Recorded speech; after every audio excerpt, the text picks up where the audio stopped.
Patuloy ang disaster response ng Ministry of Social Services and Development sa humigit kumulang 350 na pamilyang naapektuhan ng southwest monsoon at tropical cyclone Inday sa Maguindanao del Sur. Umabot sa 350 na pamilya o mahigit 600 na individual ang nabigyan ng relief assistance sa mga bayan ng Ampatuan, Dato Hofer Ampatuan at Dato Saudi Ampatuan matapos lumikas dahil sa matinding pagbaha. Sa Ampatuan, tumanggap ng ayuda ang 159 na pamilya mula sa mga barangay Kakal at Malatimon na pansamantalang nanunuluyan sa municipal gym. Samantala, 29 na pamilya naman sa Barangay Labu-Labu 2, Dato Hofer Ampatuan at 160 na pamilya mula sa Barangay Kitapok, Dato Saudi Ampatuan ang pinagkalooban din ng tulong.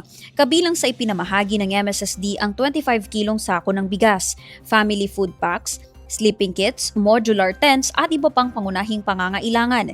Nagbigay rin ng distilled water ang Provincial Disaster Risk Reduction and Management Office para sa mga evacuee. Ayon sa MSSD, magpapatuloy ang pamamahagi ng karagdagang non-food items, house-to-house damage assessment, mental health and psychosocial support, feeding program para sa mga bata at iba pang social interventions upang matugunan ang pangangailangan ng mga apektadong pamilya.